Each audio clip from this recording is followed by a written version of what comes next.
Buenas noches, ¿cómo andan? Estamos arrancando un capítulo más de Charlas que Transforman. Estamos esperando a que se conecte Verónica Morales Corinaldesi, terapeuta, maestra de Reiki, Usui, profesora de meditación. Después nos va a contar un poco más qué es lo que ella hace, cómo lo hace. Me gusta arrancar agradeciéndote primero por estar, por la predisposición, por la buena onda. Eh, este tema que hoy trajimos acá es, creo yo, un común denominador de todas las personas que son seres humanos. Por ende, Mm, para todos el planeta, el estrés creo que es un tema de tratar, ¿no? Y que cuando no ujú, se, ahí empiezan los problemas. ujú. Del estrés a la calma, un camino emocional y espiritual. Si bien es la presentación del programa, me encantaría que me cuentes, que nos cuentes quién es Verónica. Bueno, gracias, Diego. Gracias a vos por la invitación al espacio, por generar estos espacios para transmitir, para brindar información, para compartir nuestros saberes y hacer un poco comunidad también, ¿no? En la tarea que llevamos a cabo desde nuestros quehaceres, desde nuestras profesiones. Bueno, yo soy terapeuta, soy maestra de Reiki Usui, hace varios años ya que estoy iniciada en Reiki, soy profe de meditación también y bueno, tengo varias formaciones, ¿no? En lo que respecta al abordaje del padecimiento humano. Con eso es con lo que trabajo y lo que intentamos transformar en otra cosa, ¿no? En serenidad, en crecimiento, en transformación. Bueno, eso, básicamente ese es mi quehacer y esa es mi formación. Tengo un enfoque junguiano, tengo un enfoque contemplativo, la gestión emocional es desde una mirada contemplativa, o sea, desde la atención plena, cómo aprender a gestionar las emociones desde un estado de presencia, de plena atención, y bueno, y un enfoque transpersonal que, dicho en pocas palabras, el enfoque transpersonal es un abordaje que involucra la dimensión espiritual del ser humano, ¿no? Involucra, por supuesto, incluye la dimensión física, la dimensión emocional, mental y psicológica, eh, y va un poco más allá, más amplía, digamos, esa mirada, teniendo en cuenta nuestra dimensión espiritual, nuestra dimensión del alma. Y trabajo también con un abordaje integral porque creo que la salud es una cuestión integral, ¿no? Dado que somos seres multidimensionales, en el sentido de que estamos conformados por varios aspectos. Somos seres físicos, somos seres emocionales, como decía hace un rato, mentales, psicológicos, espirituales, energéticos. Así que bueno, ahí un poco como a modo de presentación. La verdad que me encanta el enfoque que vos tenés y cómo lo trabajás. Yo he hablado con vos, de hecho, nos conocimos en la feria holística, que Sí, volver a estar ahora en la que viene. sí, Y me, sí, el 14 de septiembre, ¿verdad? el 14 de septiembre vamos a estar ahí. Y me encantaría de que vos desde el enfoque que nos planteás, definas un poco qué es el estrés, qué alcance tiene, y arrancamos por ahí si te parece. Dale, sí. Me parece que está bueno arrancar hablando de qué es el estrés, que es una palabra que circula muchísimo por estos tiempos. Otra palabra que también circula mucho cercana al estrés es la ansiedad. Pero bueno, vamos a enfocarnos acá en el estrés. El estrés es una palabra que viene de la física, en realidad, y que hasta principios de siglo no se usaba para referir un estado psicológico, ¿no? El estrés en el ámbito de la física es la presión que un objeto ejerce sobre otro. Mm. se empieza a utilizar en este otro ámbito, en el ámbito de la salud, a partir de los trabajos de dos fisiólogos, y entonces ahí se comienza a hablar de este síndrome general de adaptación. Es Selye el que primero publica algo sobre esto, allá por 1936, y Cannon es el que habla de homeostasis, ¿no? La homeostasis es ese proceso por el cual ciertas variables corporales se mantienen estables, ¿no? Como por ejemplo la temperatura. Por ejemplo, cuando tenemos un estado gripal o similar, no sube la temperatura. Entonces ahí se pierde ese estado homeostático, ¿no? Esto en términos ya de algo más físico, más biológico. Ahora, cuando nosotros estamos sometidos a muchos estímulos que modifican, que afectan de alguna manera ese estado de equilibrio, tanto físico como emocional y mental, entonces ahí estamos hablando de una situación de estrés, ¿no? Hoy sabemos muchísimo al respecto, porque, bueno, la ciencia se ha encargado de investigar mucho en este sentido, ha avanzado mucho, entonces hoy sabemos, por ejemplo, que hay ciertas hormonas que se denominan hormonas del estrés, como el cortisol, por ejemplo, y que la presencia prolongada de cortisol en el organismo genera una serie de afectaciones variadas, ¿no? Y en algunos casos complejas y graves, ¿no? Porque, bueno, eh, interviene o desequilibra, digamos, todo el funcionamiento de nuestros sistemas biológicos. Entonces, el, acá estoy, quiero ver por qué he tomado unas notas hoy y quiero dar como alguna información bien precisa al respecto sin ponerme a divagar demasiado.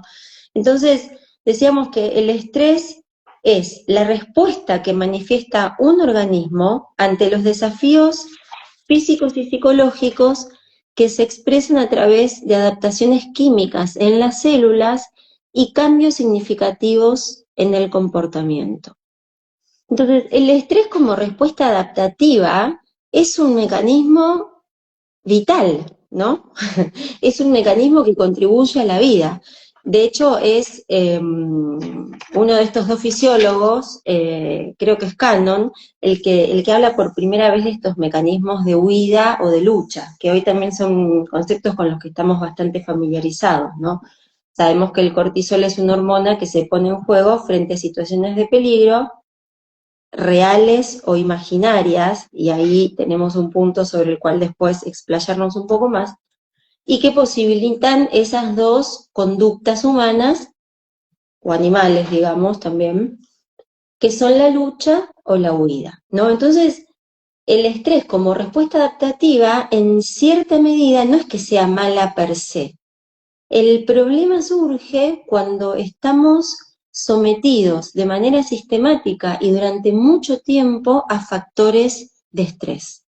Entonces, eso sí puede generar alteraciones complejas a nivel inmunitario, a nivel inflamatorio, información también que hoy podemos tener desde diferentes áreas, ¿no? De la investigación científica, de la medicina, ¿no? Hoy se sabe, por ejemplo, que, por ejemplo, la alta producción de cortisol, después vamos a eh, profundizar un poco más en algunas cosas, ¿no? Pero digo, la alta producción de cortisol, por ejemplo, interfiere en el proceso digestivo, ¿no? Viste que uno se pone nervioso y enseguida una de las primeras cosas que se afecta es la panza. O como y me cae mal, o voy al baño, o me constipo, o no, siempre hay algún tipo de afectación a nivel digestivo. Eso es un efecto, uno de No, los efectos, perdón, perdón, yo, no te quiero interrumpir y encima vos por ahí no me ves como para hacerte alguna ah, seña, pero sí, por ahí cuando vos decís el tema de me afecta la panza, el famoso se me cerró el estómago, se me cerró no, no puedo comer. Se me cerró esto. Tal cual, sí.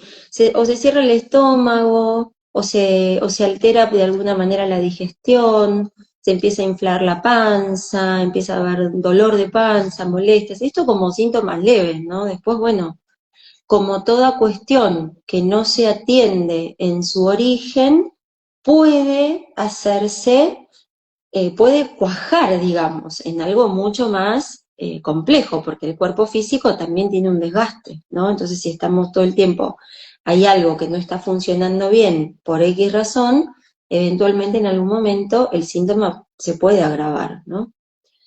Entonces, y por qué traigo el ejemplo del sistema digestivo?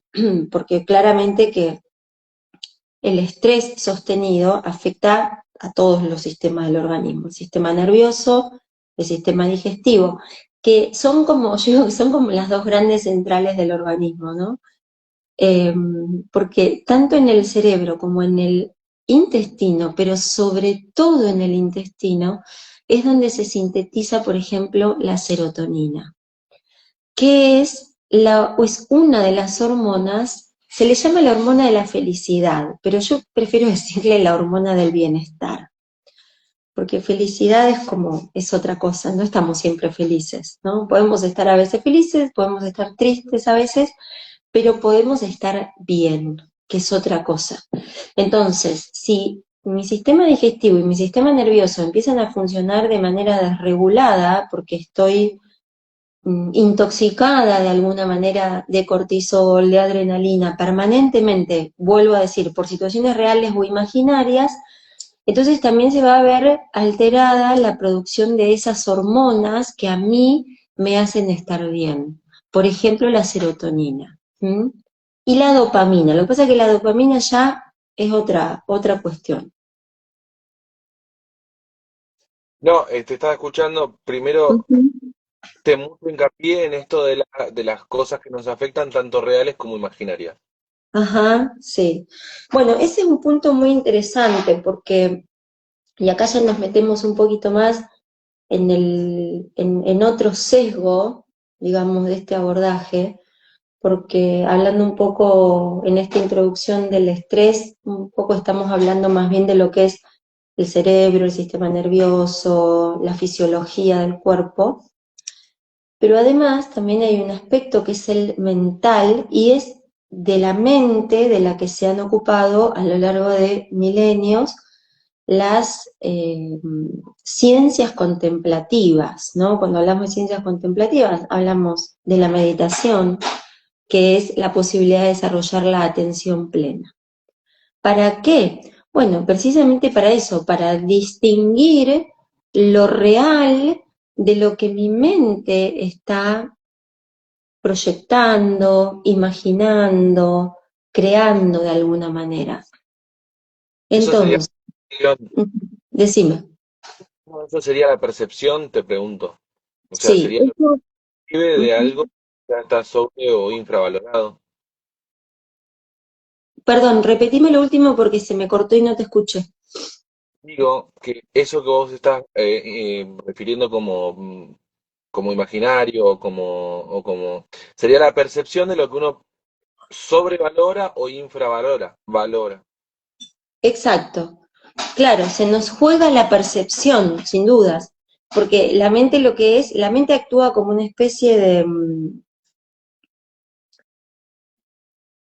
de interfaz, digamos, ¿no? Con la realidad. Entonces, nosotros percibimos la realidad desde nuestro mundo interno, ¿no? La psicología social habla bastante de esto, ¿no? De ese mundo interno que nosotros de alguna manera proyectamos hacia afuera. Entonces yo voy a percibir la realidad condicionada por un montón de aspectos que son subjetivos, algunos, ¿no? Mis vivencias, mi historia, mi biografía, mi infancia, mi vida vincular, etcétera, muchas cosas que son del orden de lo subjetivo y además, por supuesto, también estoy atravesada por la cultura en la que vivo, ¿sí?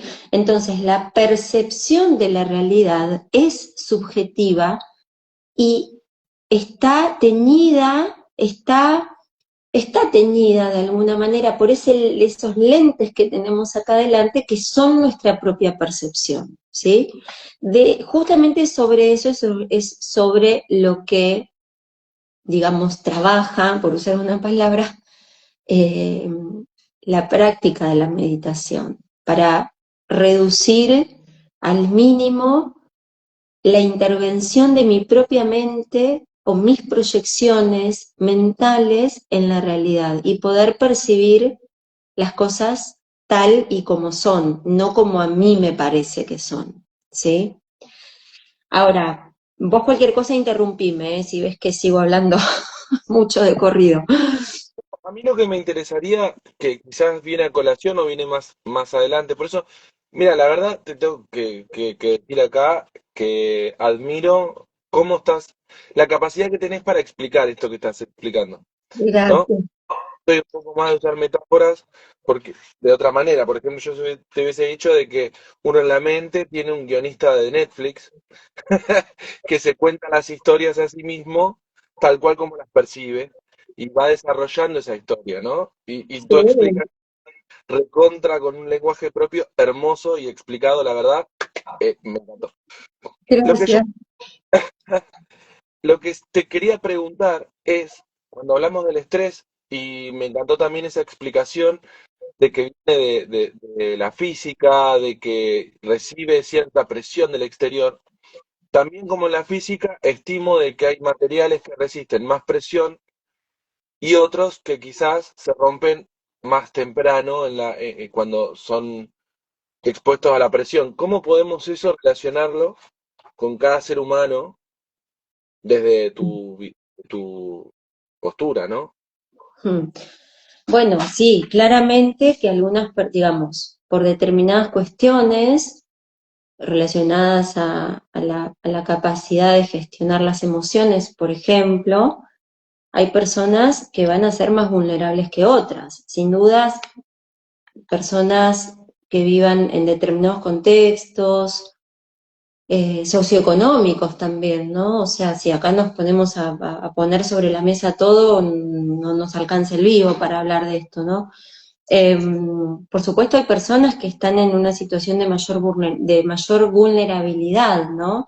Personas con psicopatologías o personas con algún tipo de estrés post-trauma, o incluso sin irnos a las cuestiones patológicas, por ejemplo, algo con lo que yo trabajo bastante, que es con la alta sensibilidad, que la alta sensibilidad es un sesgo de personalidad, no es ni un síndrome, ni una patología, ni nada.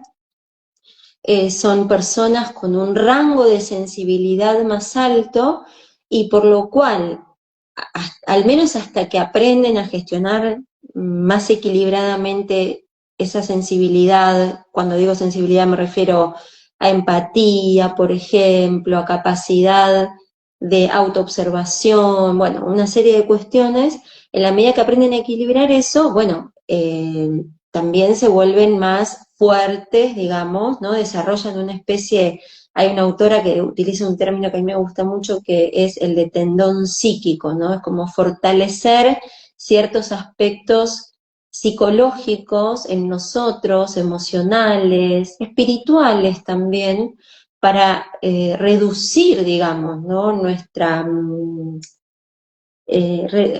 para volvernos, lo voy a decir, voy a reformular, para volvernos más fuertes, no ser menos vulnerables, porque la vulnerabilidad está bien, ser vulnerables está bien, porque eso significa ser abierto, significa abrirse al otro, permitir que el otro llegue a mí también, ¿no? Ahora, sí, en la medida que nos fortalecemos internamente, por supuesto que el medio ambiente, que hoy nuestro estilo de vida y el medio ambiente en el que vivimos es un gran factor de estrés, entonces nos va a afectar en menor medida, sin dudas. Por eso también está bueno comprender y plantearlo un poco por cómo, ¿no? La charla misma nos fue llevando a que en definitiva la posibilidad de operar algún tipo de cambio está en nosotros, en qué cultivamos desde nuestro interior para poder estar frente a todos estos estímulos sin que nos afecten tantísimo, ¿no? Sin estar ahí como tan a la merced de todo eso. También se me viene a la cabeza una explicación que una vez escuché de Rolón, de Gabriel Rolón, que Ujú. hablaba por ahí para un mozo es fácil llevar una taza de café en una bandeja. Y es ¿Cómo? algo Perdón. que Gabriel Rolón lo planteaba de esta manera, que por ahí el tema del estrés lo podemos visibilizar así. Vos tenés un mozo en un bar que lleva una bandeja con una taza de café. Es Ujú. fácil llevar para él porque lo hace siempre, pero eso sube una taza más y se hacen 10 tazas de café, se pone más difícil, si llevas 50 es imposible. Ujú. Entonces, desde esta práctica de la gestión emocional y la atención plena, entender en qué enfocarse para no cargarse de tazas de café en la vida cotidiana. Exacto. Que entiendo yo como, por ejemplo, el autoconocimiento, es decir, bueno, ¿hasta dónde puedo yo, cuántas tazas de café puedo llevar? Ujú. Bueno, esto que traes es, sí, es muy importante. Por ahí me hicieron algunas preguntas, se me ocurrió a mí proponer que hagan preguntas, y creo que me preguntaron un poco como cuál era o cómo hacer para encontrar el origen o como para llegar al origen del estrés o de por qué estamos estresados. No recuerdo bien cómo era la pregunta y la verdad no tuve tiempo de anotarlas. Las Em, tengo acá, las ¿Eh? tengo. ¿Cómo Ah, bueno, vale. Bueno, Leo Pugliese preguntó, de hecho, él está presente en el libro, ajá, preguntó, ¿cómo podemos identificar la causa raíz de nuestro estrés no te en lugar escucho. de solo los síntomas? La causa en vez de, ¿Cómo podemos identificar la causa raíz de nuestro estrés en lugar de solo tratar los síntomas? bien. Bueno, en primer lugar, siempre tenemos que partir de la base de que todo fenómeno es multicausal. Nosotros no estamos muy acostumbrados a eso, ¿no? Y estás en paz. Bueno, pero yo respecto a eso tengo por ahí una mirada de que uno es humano, incluso estando en estos temas, Ujú, y pasar la tormenta en este autodescubrimiento que estamos hablando, ¿no? De vos ya uno se conoce. Vos decís, bueno, ujú, sí, me estoy sintiendo mal, estoy estresado, quizás encontrás la causa y decís, bueno, pero lo recorrés de otra manera. No sé cómo ujú. explicarlo. Claro, sí, sí, tal cual. Bueno, una de las grandes, hay una palabra que hoy se usa mucho y un poco tergiversada, eh, que es el soltar, ¿no? Soltar. Soltar la tensión, soltar las emociones. Mira, ¿sabes? Si yo a veces lo explico, a veces tengo ejemplos muy gráficos. Es como soltar la panza, ¿viste? Y de hecho es así, porque cuando estamos tensos, mira, yo creo que ahí me ven, yo ahí tengo mis hombros relajados. Cuando estamos tensos estamos así. Estamos así, con la mandíbula apretada. Y estamos con la panza tensa. Entonces, lo que hay que hacer es soltar. De la misma manera que aprendemos desde el cuerpo a soltar las tensiones, también podemos ir llevando más allá esa capacidad de soltar, que a lo que se refiere es a soltar la tensión que nos genera el deseo de controlar aquello que no se puede controlar, que es todo, excepto mi propia actitud. Si partimos de ahí, podemos avanzar en cualquier sentido. Entonces, nos pasan cosas, lógico, porque la vida es sumamente desafiante. La vida tiene la existencia, yo prefiero decir la existencia, porque adentro de la existencia está la vida, está la muerte, están las subidas, están las bajadas, están las ganancias, las pérdidas. La vida es movimiento constante, la vida es cambio constante y la vida es incertidumbre. Lo que nosotros tenemos que aprender a soltar para poder vivir mejor, para poder salir del estrés y pasar a la calma, es comprender que todo está en movimiento, más allá de de nuestros deseos, ¿no? Las cosas suceden como suceden muchas veces, y sobre lo que sí tenemos control, un control bueno, un control saludable, es sobre nuestra actitud respecto de los acontecimientos. Si nosotros cultivamos esa capacidad de soltar la tensión, de la misma manera que aprendemos a soltar los hombros, a soltar la panza, a aflojar la mandíbula, y soltamos ese ansia de querer controlarlo todo, vamos a vivir con más calma y vamos a tener una mayor capacidad de operar en la realidad.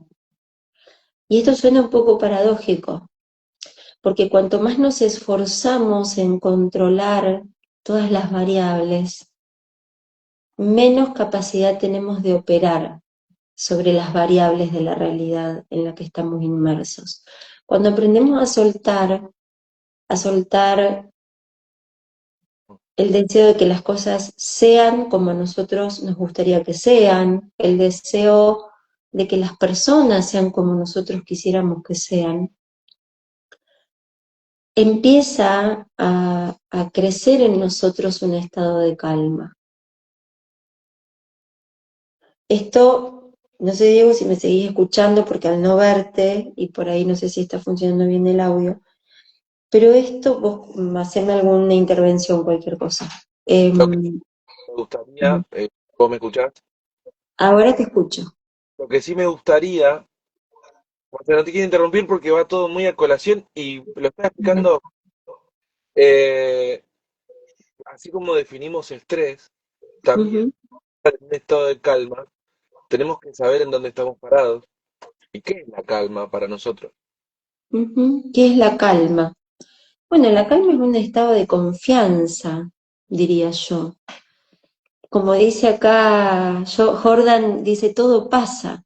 Es un estado de confianza, y acá ya voy a mechar un poco con una mirada eh, más espiritual, ¿no? Es la confianza en que la existencia tiene una inteligencia que a veces nuestra mente racional no puede comprender, o no puede entender, o no puede aprehender, pero esa inteligencia de la existencia existe y es real. Y cuando nosotros desarrollamos la capacidad de confiar en la existencia, entonces ahí comienza a surgir en nosotros un estado de calma. La calma es un estado interno que se aprende y que se cultiva, que se entrena con práctica, con voluntad, con disciplina también, con entrega, con amor, con compasión, porque no vamos a ser siempre súper calmos. Hay situaciones en las que, y justamente esto que vos decías, ¿no? En este camino de autoconocimiento, en este camino en el que yo, que siempre digo que es para valientes, en el que yo me animo a conocerme a mí misma, voy sabiendo cuáles son mis puntos flacos. Yo puedo tener un mayor control, un buen control, si sé cuáles son las cosas o las situaciones o etcétera, los fenómenos que a mí me pueden llegar a alterar más, porque no somos todos iguales. A algunos les van a alterar algunas cosas que a otros no le van a hacer ni fu ni fa, ¿no? Vos sabés Entonces, que, si yo, perdón, decime. vos sabés que yo cuando, por ahí si tenés algún consultante o cliente que viene y te plantea, no, porque yo quisiera estar más en calma, ¿no? Mi primer pregunta sería, ¿cómo sería, en tu caso, por ejemplo, una Verónica en calma? ¿Cómo es una Verónica en calma, no? Por ahí visualizar cómo uno se encuentra en ese estado de calma. Y a veces uno se desconoce, porque uno que Ujú, registra los enojos, por ejemplo, vos registrás que tal persona te hizo enojar, o que esta situación te altera, esto me saca de loco, esto me estresa, Ahora, ¿qué te calma? ¿Qué te trae calma? Mm. Entonces, por ahí como a modo de aporte, esto de decir, bueno, conocerte en ese estado también es suma. ¿Conocerte, decís, en el estado de calma o conocerte en el estado de falta de calma? ¿O las dos cosas? Yo lo que planteo es que uno muchas veces busca decir, bueno, ¿qué es lo que no me estresa, no? O Ujú, como preguntó Leo, que me encanta la pregunta, porque él dice, identificar la causa a raíz de nuestro estrés. Primero, que el estrés no es nuestro, nosotros nos apropiamos, pero no es algo nuestro, es el estrés que me acuerda, pero no me hago cargo, no es mío. Esa es como. Y segundo, de decir, bueno, identificar cómo soy cuando estoy en calma, también es un ujú, desafío. Porque uno, al entender cómo soy cuando estoy en calma, podés buscar ese estado de calma. ujú. Es complejo, quizás esto es para vos, tu abordaje estoy equivocado, pero a mí me ha beneficiado y he tenido buenos resultados con eso. Ajá, estoy por momentos entrecorta, así que me tengo que concentrar mucho para poder seguir el hilo de lo que me decís. Me parece súper interesante porque nosotros somos justamente seres perceptuales, entonces precisamos tener un registro, ¿no? Y la confianza, mira, una vez un amigo y colega me dijo, la fe es una cuestión de comprobación. Y la verdad que me encantó, porque cuando uno comprueba, cuando uno puede hacer esa comprobación de que frente a determinada situación logra con más o menos dificultad, no importa si es con muchísima dificultad, que frente a una situación de desequilibrio o de agitación mental y o emocional, logra recuperar la calma. No importa si le salió así de taquito o si le costó un montón, pero lo logró. Entonces, establecer un registro de que soy capaz de recuperar la calma, como sea, como puedo, en el tiempo que necesite, eso va a la caja de ahorro, ¿no? De la calma. Eso es lo que hace que la calma vaya creciendo en nosotros. Eso es cultivar la calma. Una de las maneras de cultivar la calma es esto que vos proponés, es poder registrarme a mí mismo, a mí misma en un estado de calma. Mirá, vos sabés que en una de las partes del libro que yo escribí, Ujú, propongo de que una de las tres maneras de cambiar una situación de un estrés temporal, algo, obviamente estamos hablando de algo no patológico, ¿no? ujú, O, por ejemplo, pues me encantaría que hablemos un poquito de los duelos, que vos sos especialista en eso. Eh, es, por ejemplo, pegarse una ducha. Es ujú. el estado en el que me encuentro, por ejemplo, que vos te pegas una ducha, te pones otra ropita y te perfumás, automáticamente es una herramienta que vos tenés para cambiar el estado actual en el que te encontrás. Totalmente. Y bueno, nada, está bueno que cada uno registre ese camino de vuelta. Ujú. Hoy una de las preguntas, si puedo, si me permitís, una de las preguntas que hicieron, que fue la única que llegué a tomar nota ahí un poco a las apuradas, preguntaban o pedían tres estrategias, decían tres técnicas. Yo preferiría hablar de estrategias efectivas para lidiar con el estrés aquí y ahora, ¿no? En el momento, como bueno, de pronto tengo una situación que me desencaja, em, que nos puede pasar, por supuesto, a todos, y ahí cuando sucede una situación que nos desencaja, una situación imprevista que nos desequilibra, obviamente que volvemos a lo que hablábamos al principio, aparece el estrés como respuesta adaptativa, entonces el cortisol se va a disparar, la adrenalina se van a disparar, y va a aparecer la palpitación, y se nos va a agitar la respiración, y todo eso va a contribuir a que nuestra mente también esté en ese mismo estado, ¿no?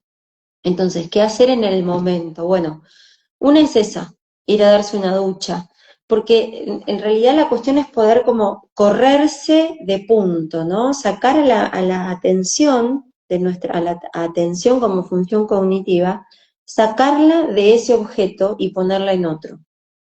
Entonces, una puede ser esa. La respiración consciente es lo más, creo, porque no solamente hace que tu atención esté puesta en la respiración, por eso mayormente las técnicas de meditación utilizan a la respiración como objeto de observación, sino que además produce un efecto de oxigenación en el cuerpo, con todo el efecto beneficioso que genera a nivel mental y emocional. Entonces, respiración consciente, una actividad física, por ejemplo, tuviste un disgusto, una discusión con alguien, una forma también, además de evitar las escaladas de violencia, ¿no? Es el famoso tiempo fuera, y en ese tiempo fuera salir a caminar. O estoy empezando a tener una crisis de ansiedad, o estoy empezando a sentir mucho miedo por algo, siento que me viene ese estado, viste, uno ya tiene esa ansiedad anticipatoria, entonces la persona sabe cuando le está empezando a venir la crisis, y salir a caminar, salir a correr, salir a andar en bici, a trotar, a lo que sea, donde sea y a la hora que sea, ¿no? Mover el cuerpo porque eso también es una forma de metabolizar el cortisol, ¿sí? Y otra, que a mí me parece también que es interesante, es la lo voy a decir de otra forma, me enrosqué mucho con la palabra, es compartimentar, o sea, separar las cosas, ¿no? Cuando estamos en un estado de hiperagitación mental, de sobrepensamiento, también se le llama ahora, de mucha preocupación, de mucha situación de conflicto, mayormente nos sentimos abrumados porque parece que cuando una cosa está mal, está todo mal, ¿no? Y sobre todo cuando yo, como centro de mi propia experiencia vital, estoy en caos, todo alrededor se tiñe de ese caos. Entonces, compartimentar ayuda a aliviarnos un poco la tensión psíquica. Por ejemplo, yo voy a poner este ejemplo gráfico. Supongamos que ese estado de agitación y de desequilibrio que yo experimento por cuestiones concretas, reales o imaginarias, o una mezcla de ambas, porque suele ser una mezcla de ambas. Imaginemos que eso es una casa y que esa casa está toda desordenada. Entonces yo, para poder ordenar esa casa, tengo que decir, bueno, a ver, voy a empezar primero por la cocina, después voy a seguir por el comedor, después voy a seguir con las habitaciones, después voy a poner ropa a lavar, después voy a colgar la ropa, después ¿no? Voy a barrer, paso a paso, y una cosa a la vez. Eso es desarrollar la capacidad de compartimentar. Eso es una manera de crear orden. Siempre fíjense que utilizo estas palabras, ¿no? Crear orden, crear calma, porque son estados que creamos desde nuestro interior. Si yo desarrollo la capacidad de poder observar una cosa a la vez, para mi mente y para mi psiquismo va a ser más suave, me voy a generar menos tensión. ¿Mm? La verdad, ¿sabes qué me quedé pensando del término crear? Ajá. Viste que en el común de los comentarios de hoy ya está todo creado, ya está todo inventado, ¿no? Eh, y digo, a veces creencias nos limitan y uno dice, "Ah, no puedo hacer nada con esto, o sea, soy así, soy una persona que no sé, que le salta la térmica enseguida, o tenemos los términos comunes que se suelen decir, se puede crear estados de calma, se pueden crear estados de paz, y bueno, nada, me, me, Mm, me quedó sí, re... sí, se puede, y es el camino en realidad. Crear esos estados en nuestro interior. Es un camino, como dije hoy, que merece ser recorrido, es el camino del encuentro hacia uno mismo, porque encontrarnos con nosotros puede ser abrumador, puede ser aterrador también, ¿no? Por eso digo que es para valientes el camino del encuentro con uno mismo. Pero cuando logramos, viste como en los cuentos de hadas, ¿no? Cuando logramos pasar en la habitación donde está el dragón, que es nuestro propio ego, cuando logramos pasar la habitación donde está el dragón, entonces ahí la cosa se empieza a volver más fácil. Y no porque el mundo de pronto se vuelva a Disneylandia, Disneylandia no existe más que en Disneylandia, ¿no? Eh, pero se vuelve más liviano porque por un lado sabemos con quién estamos lidiando, conmigo, qué me enoja, qué me angustia, qué me da miedo. Entonces, el conocerme también me da un coraje, me da herramientas, me da fuerza, me pone un poco más canchera, ¿no? Me permite saber conocer un poco más el terreno. Y a partir de ahí, esto, ¿no? De comprender que la calma se crea desde nuestro interior y en cierta medida es una cuestión de actitud. ¿Qué actitud? La de dejar de ser, lo voy a decir de una forma un poco fuerte, ¿no? Pero dejar de ser niños caprichosos que quieren que las cosas sean de tal o cual manera, las cosas, las personas, los acontecimientos, los tiempos, los resultados, y entregar eso un poco, ¿no? Volvernos más humildes también. Eso también nos ayuda mucho a crear calma. Lo que Y pasa es que bueno, el humano también tiende a pensar, tendemos, ¿no? Tendemos a pensar en que merecemos no estar estresados. mm, Y vos hablaste de ego, hablaste de humildad, hablaste de un montón de cuestiones que van para otro vivo. Y sí, esa cuestión del merecimiento también te lleva al estrés.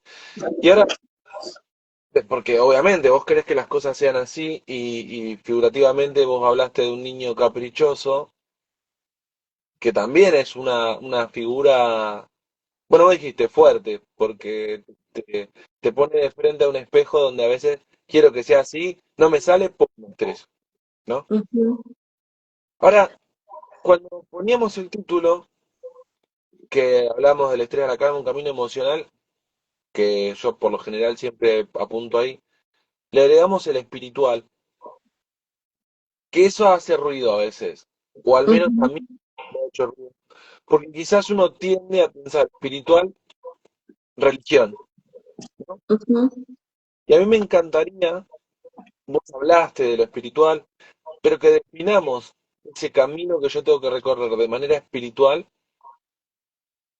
que sería la brecha de crecimiento emocional y espiritual para pasar del estado total de estrés a la calma. ujú. Bueno, a ver, ¿por dónde empiezo, no? Em, por supuesto partimos, yo voy a partir de la base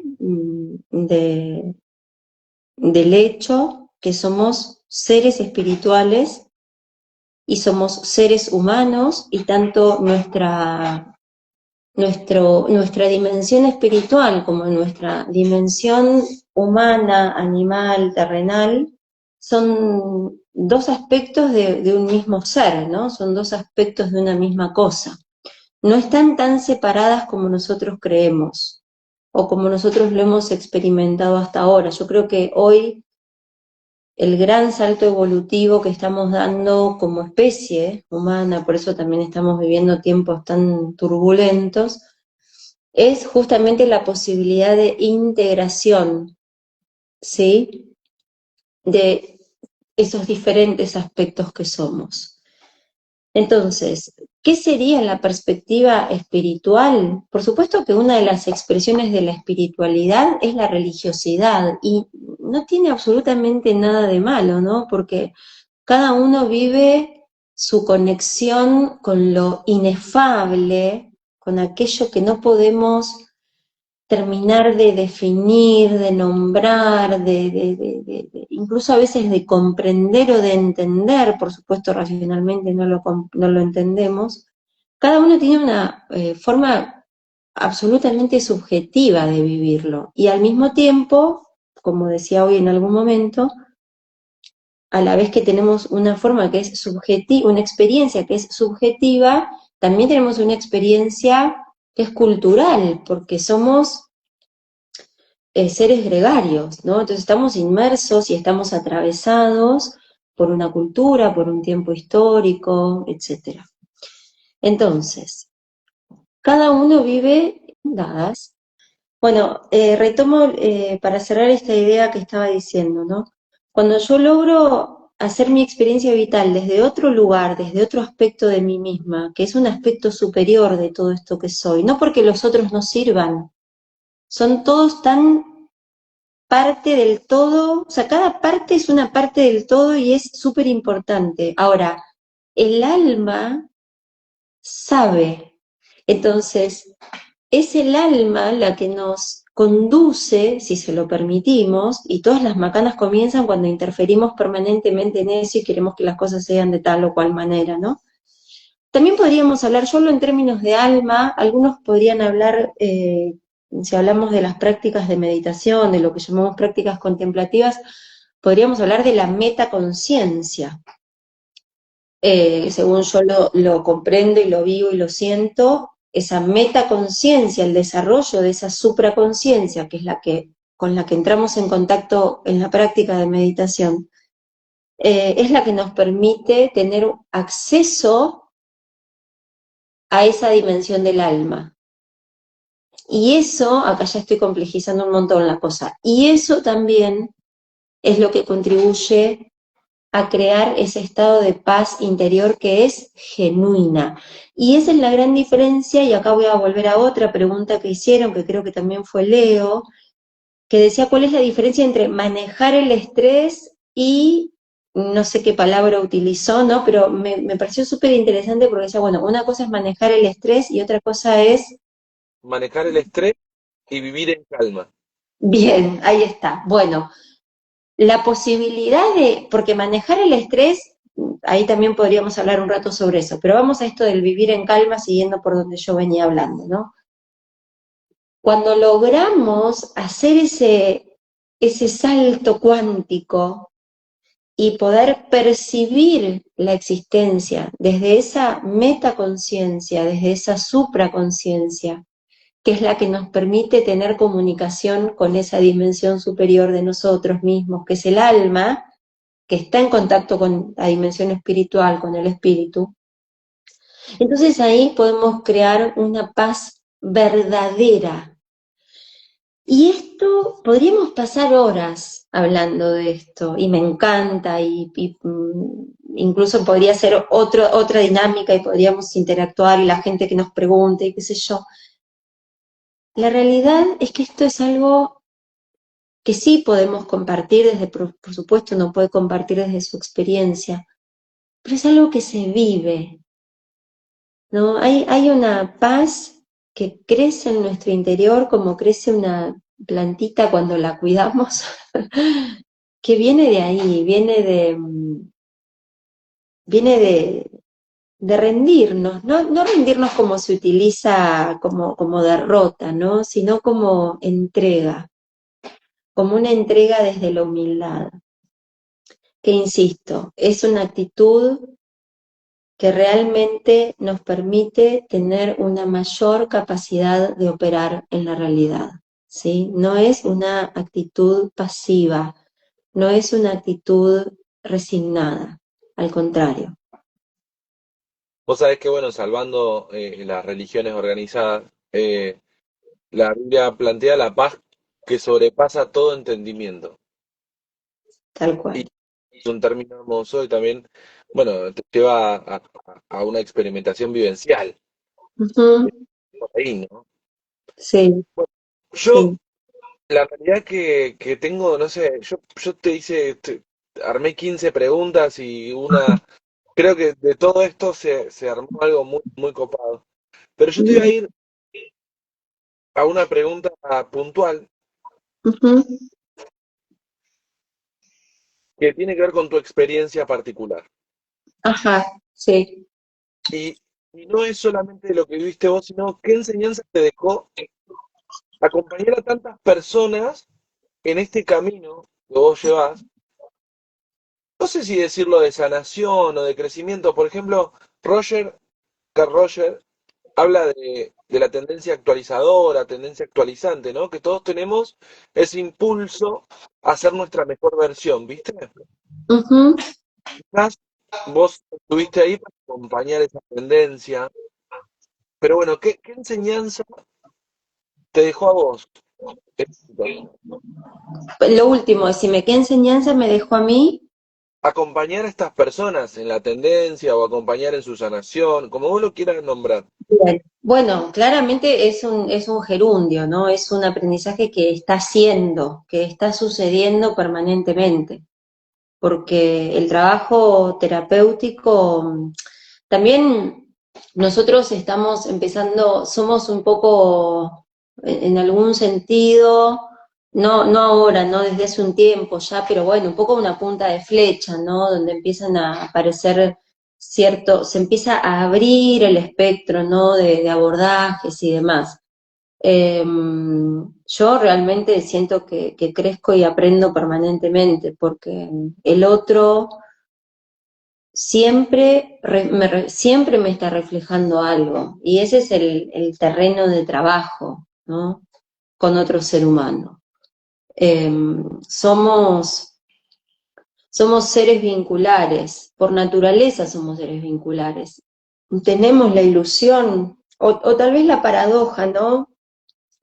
De que estamos separados de todo, pero nosotros somos seres vinculares, no somos sin un otro. Y esto es tal vez complejo de comprender, ¿no?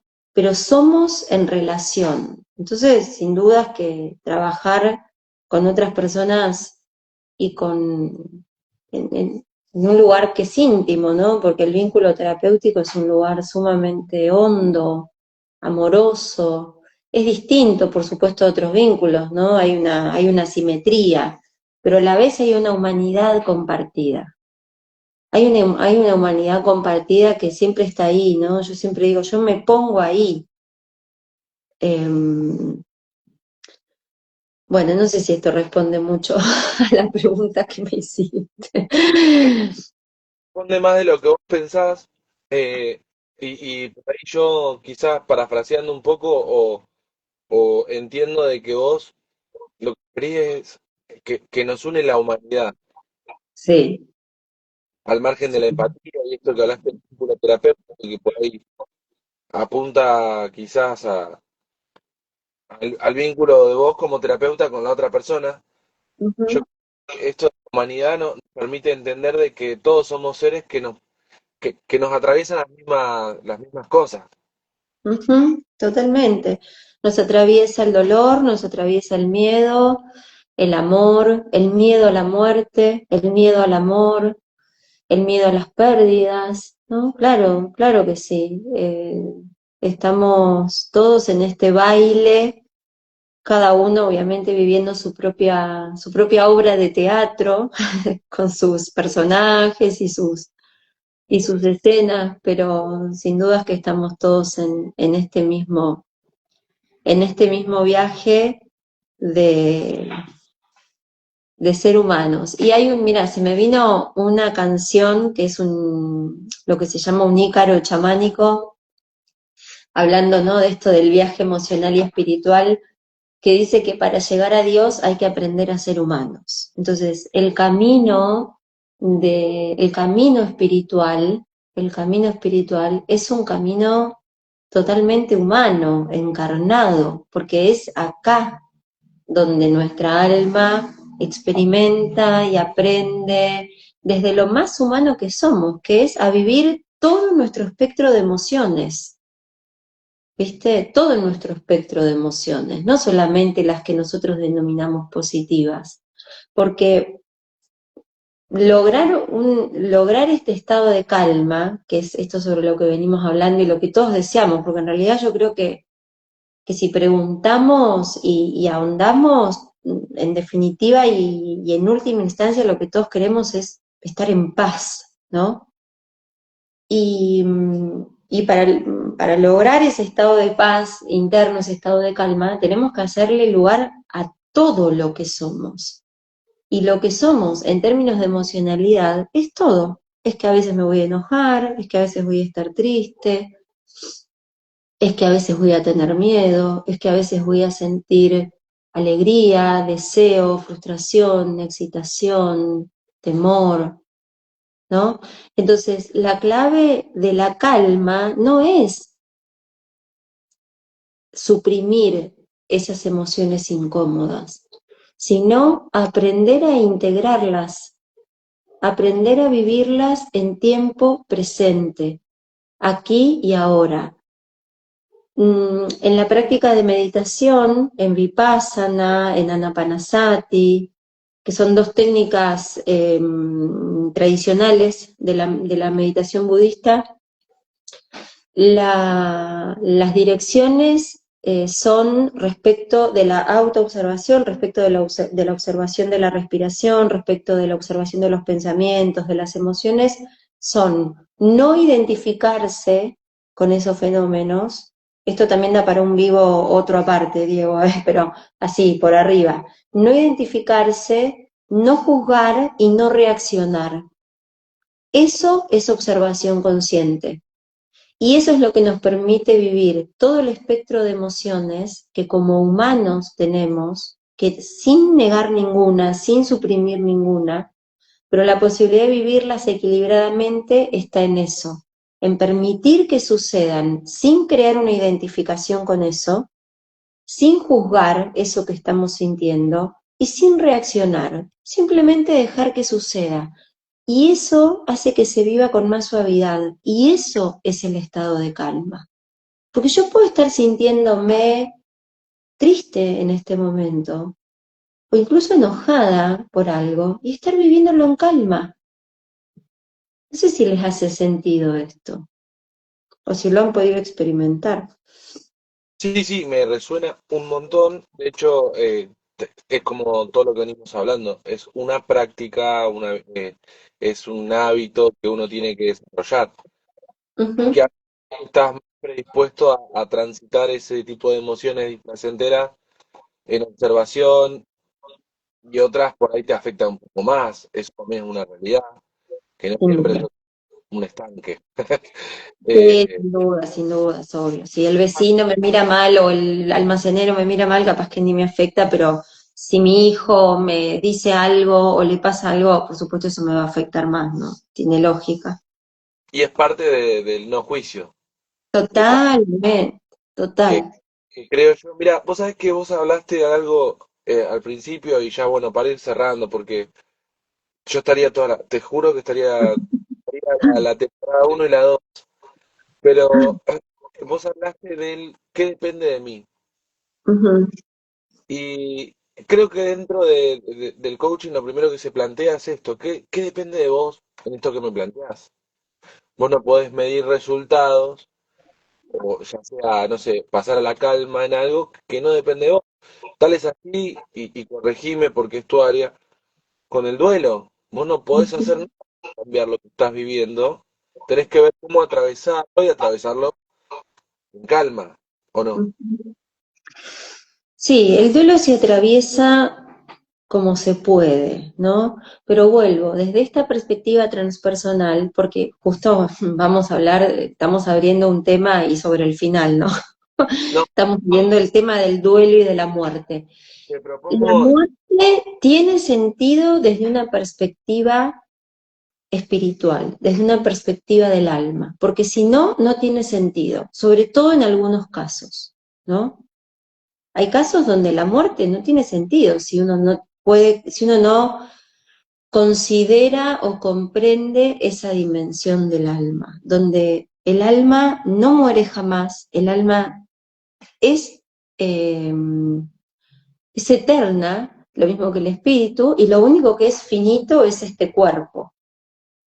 Entonces, poder abordar el proceso de duelo desde esa perspectiva, sin desconocer ni negar, como hablábamos recién, sin desconocer ni negar el proceso psicológico del duelo, que también hay que atenderlo, que también precisa su espacio, que también el duelo aparece como una especie de huésped al que hay que prepararle una habitación porque se va a quedar un tiempo, ¿no? Y hay que estar ahí, y hay que hacerle lugar, y hay que hacerle espacio. Y en el proceso de duelo es súper importante poder incorporar estos criterios y estas prácticas de gestión emocional, ¿no? Muchas veces aparece el miedo, por ejemplo, de la depresión, ¿no? Ni hablar que, bueno, ahora voy a hacer una pequeña digresión. Y es que hoy por hoy se patologiza un montón de cosas que no, a mi criterio, no se deberían patologizar, ¿no? Pero bueno, hay como una tendencia exacerbada a que el abordaje, digamos, más hegemónico patologice cuestiones que son inherentes a la experiencia vital de un ser humano, ¿no? Y cuando yo estoy transitando un proceso de duelo, es obvio que voy a estar en un estado de bajón. Pero eso no significa que yo sea una persona depresiva o que tenga una depresión. Y hay como una tendencia generalizada, incluso desde ciertos abordajes, insisto, hegemónicos, a que hay que sacar rápido a la persona de ahí, ¿no? Y porque angustia, porque da miedo, no sé, y hay que vivir eso también. Hay que permitir esa merma, porque la muerte de un ser querido necesariamente conlleva no solamente la pérdida física y con todos los aspectos que implica, ¿no? La pérdida física de una persona, sino también hay aspectos de mí misma que se mueren junto con ese ser querido, ¿no? Entonces hay que permitir esa... hay que permitir ese estado, hay que permitir, por supuesto, siempre vamos a hacer la salvedad que en casos de personas con ciertas cuestiones, patologías de base que las hacen mucho más vulnerables, etcétera, ese es otro campo en el que yo de pronto no intervengo, ¿no? Ahora, si estamos hablando de personas que pueden, tal vez no los tienen todavía, pero que quizás a partir de esa experiencia pueden desarrollar los recursos internos para tener una gestión más saludable de esos estados emocionales, como la angustia, como la tristeza, como el dolor. A mí me parece que es súper necesario poder acompañar eso sin querer domesticar tanto al síntoma, ¿no? Vivir ese proceso de una manera orgánica, obviamente acompañado, obviamente con todos los recursos que haga falta tener ahí a mano, pero que se pueda vivir de una manera liviana también, o sea, que se pueda vivir de manera orgánica y bueno, y a veces hay que estar ahí con la tristeza durante un tiempo. Pero yo Mm. eh, te propongo acá en vivo que hagamos un vivo del duelo, porque es muy sanador, creo que para muchos, escuchar eso. Y esta frase que dijiste de el duelo es alguien a quien hay que preparar una habitación porque se va a quedar un tiempo, es magnífica. Mm. Sí, claro, hagamos sobre duelo y sobre otras cosas más también, si quieres. Te agradezco un montón haber estado, de haber traído todo lo que sabes. Y bueno, también dejar como un mensaje así como que el estrés no es una condena, algo, sino que viene acá para dejarnos una señal, que tenemos que autoconocernos, que para dejarnos una marca, ¿no? Y eso de mi parte.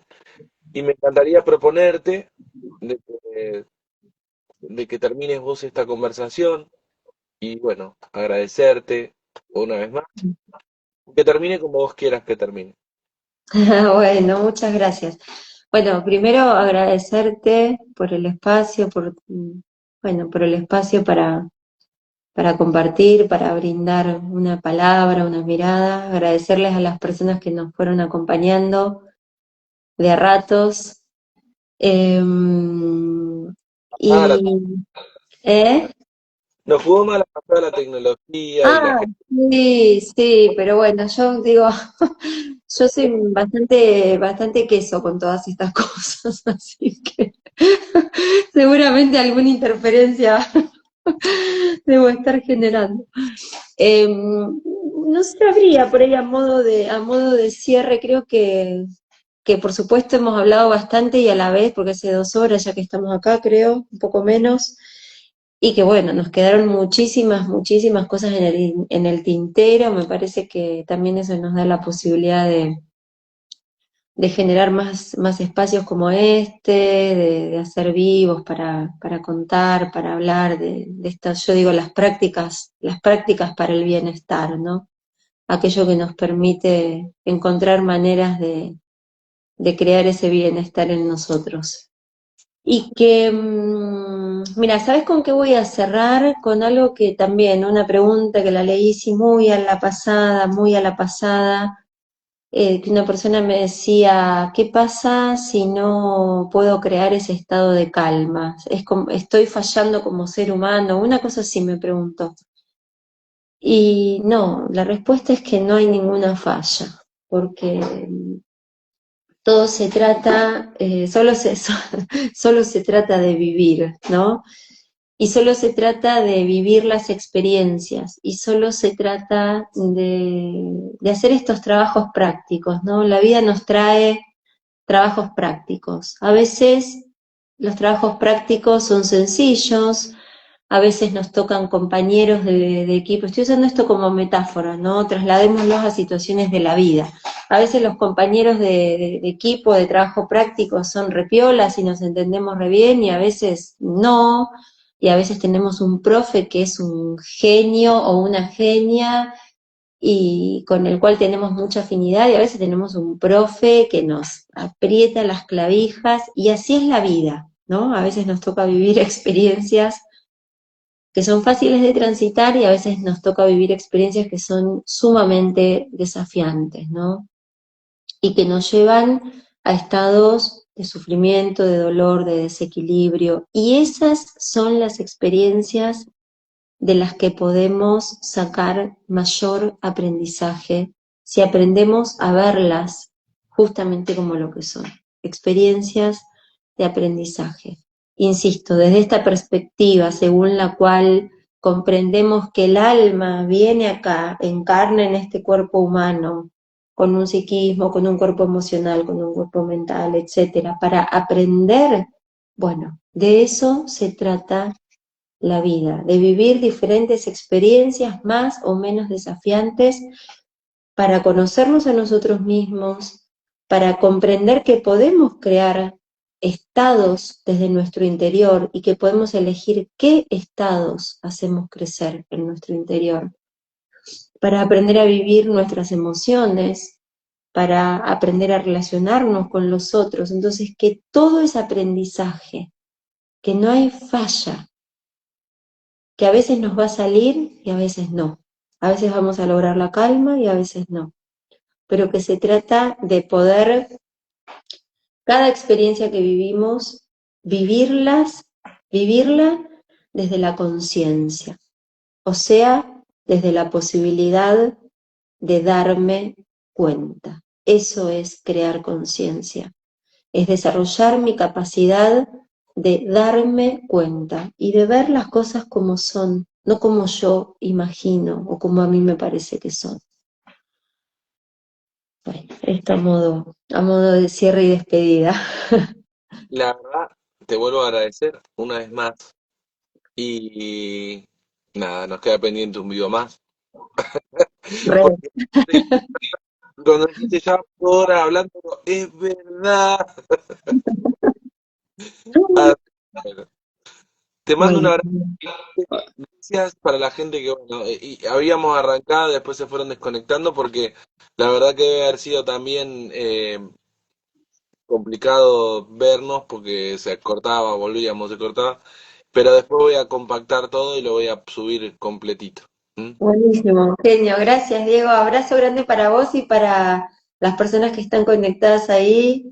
No veo quiénes son, pero un saludo y gracias por acompañar. Y a los que estuvieron también. Abrazo, chao. Adiós. Chau, chau.